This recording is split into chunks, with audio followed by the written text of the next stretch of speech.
SubhanAllah, as we come through these verses, we come to the verses of Ibadur Rahman, the servants of the Most Merciful, and the qualities of the servants of the Most Merciful. May Allah subhanahu wa ta'ala make us amongst those that embody these qualities of Ibadur Rahman. Allahumma ameen. SubhanAllah, there's one verse that I wanted to focus on because it's one of those things that you ironically quickly move through. وَإِذَا مَرُّوا بِاللَّغْوِ مَرُّوا كِرَامًا. When they come across idle speech, they pass through with dignity. SubhanAllah. Very similar, by the way, to what we hear about in the beginning of Surah Al-Mu'minun, the previous description of the believers. وَالَّذِينَ هُمْ عَنِ اللَّغْوِ مُعْرِضُونَ. Those who prohibit idle speech. They don't engage in idle speech. And here Allah subhanahu wa ta'ala describes Ibadur Rahman, الَّذِينَ يَمْشُونَ عَلَى الْأَرْضِ هَوْنًا. They're walking very peacefully on the earth, not harming, not accepting harm and not harming. And إِذَا خَاطَبَهُمُ الْجَاهِلُونَ قَالُوا سَلَامًا. Someone comes to them aggressively, and they simply, وَالْجَهْلُ هُنَا بِمَعْنَى الْغَضَبِ. As the scholars mention, ignorance here is in the meaning of anger, in the meaning of aggressiveness. So when people are aggressive towards them directly, they say salam. They say, we want no part of this. They keep moving. They keep it moving. But it's one thing when you are the recipient of it. But إِذَا مَرُّوا بِاللَّغْوِ مَرُّوا كِرَامًا. When they come across al-laghu, when they come across false speech, idle speech, they move with dignity. Usually this is going to be when the subject is someone other than you. Someone else is being spoken about. And as most people will end up in hellfire because of their tongues, I pray that Ramadan is an opportunity for us, inshallah ta'ala, to purify our tongues as much as possible. Allahumma ameen. And to let this tongue be that which is pleasing to Allah subhanahu wa ta'ala, and to say that which is pleasing to Allah, so that we accustom our tongues to saying good words, so much so that we find that a good word that we said in passing enters us into Jannah, and not a bad word that we said in passing enters us into hellfire. Allahumma ameen. So I wanted to talk about something very profound that I came across from Imam al-Ghazali rahimahullah ta'ala, and Ibn Qudama rahimahullah elaborates a bit on this, about this idea of actually being able to prohibit backbiting, because there are stages, there are levels. And I want to start from this premise here. The believer thinks before they speak. The hypocrite does not think before they speak. In fact, Imam Hassan al-Basri rahimahullah said, the number one distinguisher between the mu'min and the munafiq, between a believer and a hypocrite, is that the believer's tongue is filtered by their heart. Before they say anything, it's behind their heart. They consider whether or not this is appropriate and whether or not this will benefit them or harm them, and then they speak through that. Whereas the hypocrite speaks first and then considers only if they find some sort of consequence in this life. So the very first basis here is al-ajratu min ash-shaytan. Hastiness is from the shaitan. If a person is very quick with their speech, they're going to make a lot of mistakes. And if a person talks too much, they're going to make a lot of mistakes. فَالْعَجْرَةُ مِنَ الشَّيْطَانِ means the pace at which you speak. Something comes up and you say something very fast. And the Prophet ﷺ said a person ends up in the depths of hellfire with a kalima la yulqi laha bala. He didn't even think about it when he said it. He said it so quickly, so casually. He just quickly said it, or quickly typed it, quickly commented. So if you're accustomed to quick commentary, you're most likely going to fall in this. And as Umar radiallahu anhu said, if you're accustomed to a lot of commentary, man kathura kalamuhu kathura saqtu. If you talk too much, you're going to end up making too many mistakes. And you're going to end up, man kathura saqtu, kathurat dunubu, wa man kathurat dunubu, kanat an-naru awla bihi. If a person makes too many mistakes, then their sins will pile up. And then if a person has too many sins, then hellfire becomes a more likely destination for them. So if you talk too fast and if you talk too much, you're likely to end up in trouble. So at the very minimum here, the believer has a process in which they think about what they're going to say before they say it. And especially when someone else's name gets mentioned. Why? Because if it's something sinful that you say that doesn't involve someone else, then the process of redemption, the process of tawbah at the end of the day comes back to only you and Allah subhanahu wa ta'ala. But once someone else's name was brought into it, then the process of tawbah becomes a lot more complicated. Of course, there is a path to tawbah, but it becomes more complicated, it becomes more difficult, because now you have someone else that is involved. And so the believer especially takes precaution when someone else's name is mentioned. Once someone else's name is mentioned, the believer puts another filter there.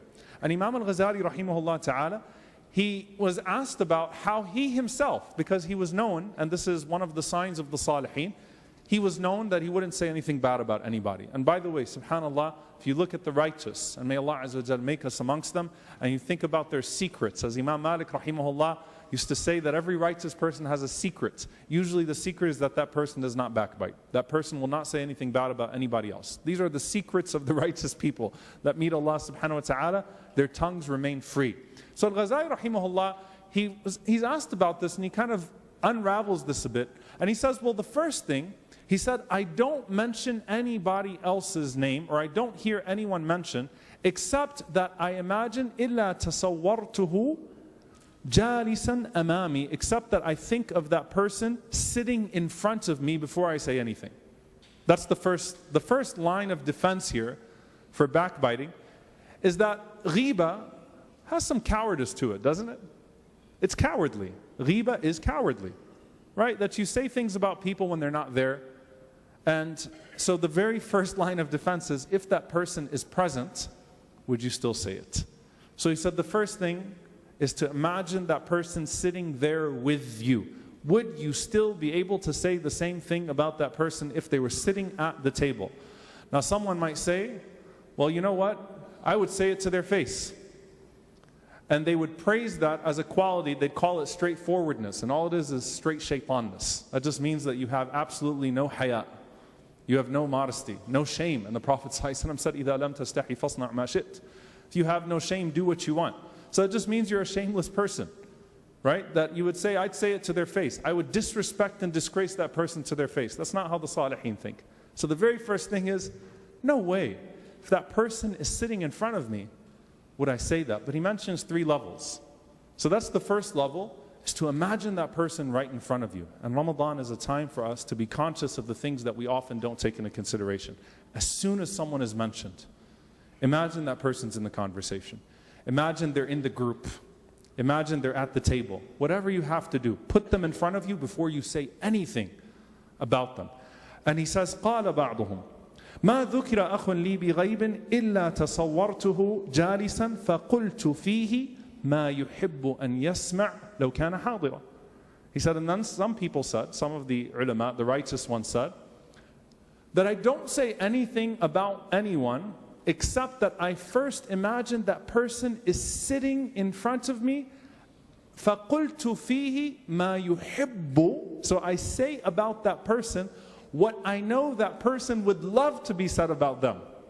He mentioned some sayings from Umar ibn al-Khattab radiyallahu ta'ala anhu.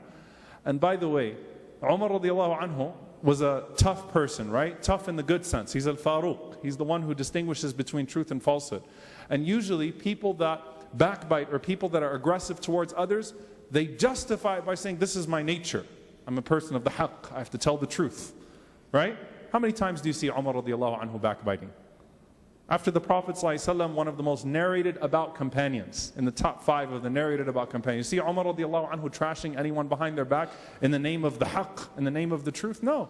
For Umar radiallahu anhu actually says that when your brother is mentioned, call him only بِأَحَبِّ أَسْمَائِهِ إِلَيْهِ. The names that he loves to hear most about himself. What are the nicknames? What are the names that person likes? And with the best of qualities that that person likes to hear about themselves. Before you even say anything about them, first call them by their best names and call them by their best qualities before you say anything about them, and then say about them only what they would love to be said about them. فَقُلْتُ فِيهِ مَا يُحِبُّ أَنْ يَسْمَعْ. I say about that person after, like they're sitting in the gathering, they're in the group, what I know they would love to hear about themselves if they were present. But there's a third level. And subhanAllah, this one really struck me. It's a very powerful statement. He says, وَقَالَ آخَرْ مَا ذُكِرَ أَخٌ لِي إِلَّا تَصَوَّرْتُ نَفْسِي فِي صُورَتِهِ فَقُلْتُ فِيهِ مِثْلُ مَا أُحِبُّ أَنْ يُقَالَ فِيهِ. This is such powerful words. And I hope I can deliver it, because it's hard even just to really, I think, immerse yourself in what these people are saying. One group said that I do not, or if someone is mentioned in front of me, I don't say anything except tasawwartu nafsi, I imagine myself to be that person, and I don't say except what I would love to be said about me, ma yuqalu fiyya. What I'd love to be said about me. And this is the highest level of ihsan. This is the highest level of excellence. Why? لا يؤمن أحدكم حتى يحب لأخيه ما يحب لنفسه. No one of you believes until he loves for his brother what he loves for himself. That you actually even put yourself in that situation and say, if I was the subject, here is how I would love to be spoken about right now. And then that's what you say. Because that makes the other person almost irrelevant to how you carry yourself. And your relationship with Allah subhanahu wa ta'ala and your character and etiquettes, you want them to be at a level to where they are uninterferable, cannot be diminished by any other presence. It's just you and Allah subhanahu wa ta'ala. So as soon as someone else is mentioned, tasawwartu nafsi, I put myself in that place as if I'm the one being spoken about. And then I say about myself at that point what I would love to be said about myself, what I would love to hear about myself. Dear brothers and sisters, we're living in a time where haya is being lost in all ways, right? Shamelessness in our social morality, shamelessness in dress, shamelessness in speech, shamelessness in our the way we conduct our affairs, shamelessness in the masjid, shamelessness outside. There's a lot of lack of shame. And this is one of the ways that the etiquettes of your brother or sister should be taken into consideration. And you know what? Some of you are thinking, well, look, I can't think that long before I say something, right? You know, like I'm in a conversation. How much time am I going to take when a subject is brought up to actually sit there and think about it? Because you know that burning feeling like something comes up on a WhatsApp group. If I don't respond in the next 20 minutes, la hawla wa la quwwata illa billah, the whole world's going to fall apart. The community is going to die. Yawm al-Qiyamah will happen. If I don't respond right now, I have to say something right now. No, you know what? Slow down. Slow down. Take a step back.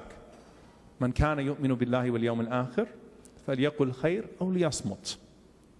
And if you have nothing good to say, don't say anything at all until you can think of something good to say. And if it's a subject that needs to be deliberated and something needs to be spoken about, then disconnect the person's honor from that subject, so much so that you would not be disgracing them in any way whatsoever as you speak about the subject. That person that's sitting next to you right now is sacred. And that person that's not sitting next to you but that shares that bond of La ilaha illallah Muhammad Rasulullah, even if you don't even meet them, if you never meet them in your entire life, know that their honor is more sacred than the Kaaba. Their honor is more sacred than the Kaaba, the direction of our Qibla. And so that person next to you that you may have just met, they have that right upon you. So think of those three levels. Number one, first and foremost, imagine that person sitting with you. Would you still say it? Number two, imagine that person sitting and what they would like to hear if they were sitting there. Number three, and this is the best method. This is the people of ihsan. May Allah make us amongst them, the people of excellence. Imagine if you were the subject being spoken about, what would you love to hear? And then let that guide your speech. May Allah subhanahu wa ta'ala purify our speech, purify our eyes, purify our hearing.